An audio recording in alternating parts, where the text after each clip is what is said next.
single out one thing, how do I rank it?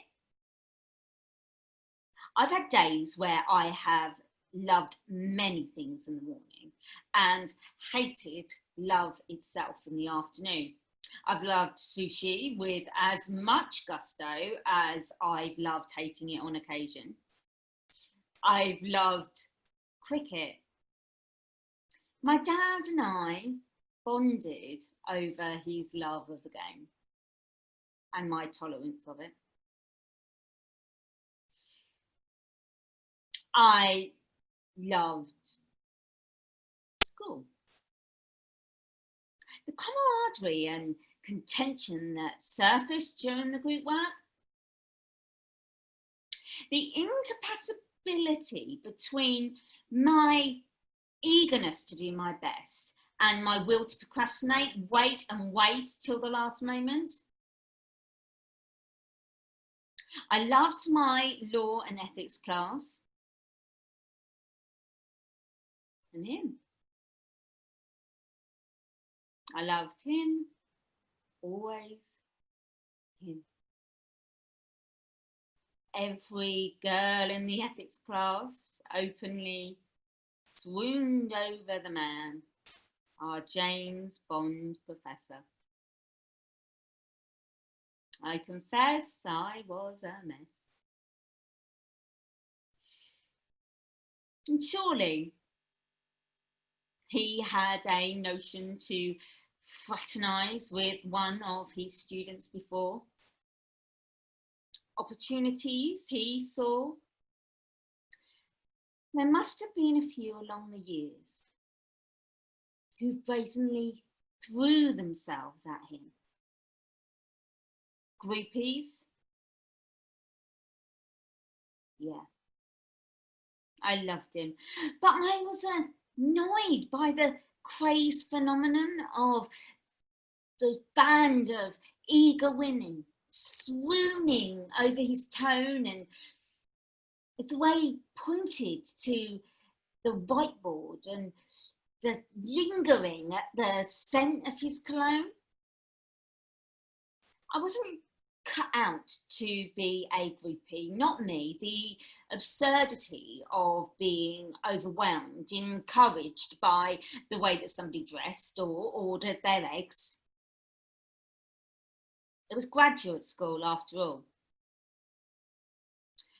Acute rationale, sharp focus, grades, recognition, distinction, employability, the ability to use what you've learned to get what you want.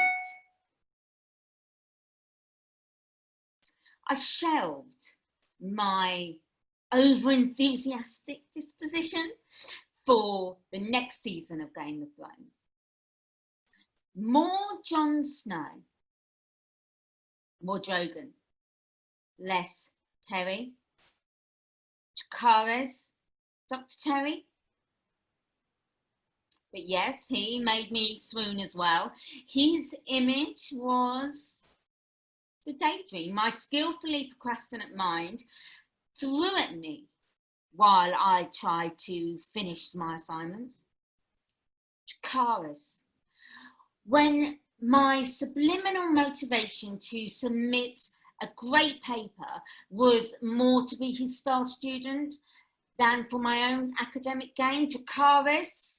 Wait, let's rescind that last Dracarys, take a break. Drogon. I became his star student. I wiped the floor with his groupies, I topped the class. My work was sound, it was dense with primary resources, congruently constructed, well illustrated, masterfully written. A++. Then he finally noticed me. His smart and ambitious student, the one who re-emphasized the worth of his work, the only tangible gratuity in his career. smart, successful, motivated student. Me. I was a research mogul.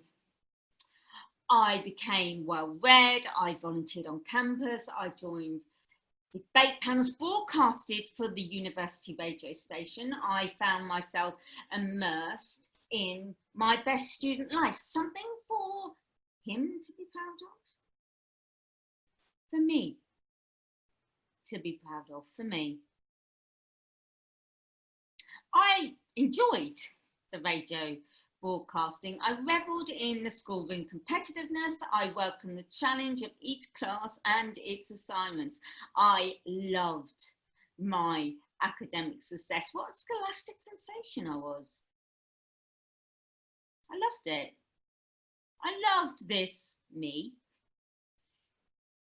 My torrid affair with his mime and smile waned. Dr. Terry was the perfect brain for me that year. He reeked of smartness and pre-manufactured sentences. Everything intellectual I wanted in myself, I saw mirrored in him. His confidence, his humility, his discipline, his humour. The boyish smile that could hardly hide his intelligence any more than I could hide my appreciation for it. He was the epitome of intellect. He was God.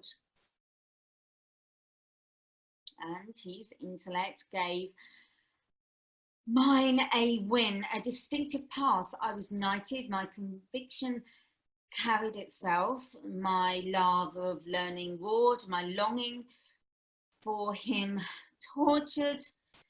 He still fills my daydreams, my inner Sapiophile, plugging romantic notions of a private moment with him in my mind just once. I wanted this God to be vulnerable to me, to want me. I could be the receptor to his neurotransmitter. Our synaptic transmissions would be more mind-melting than any euphoric orgasm could boast.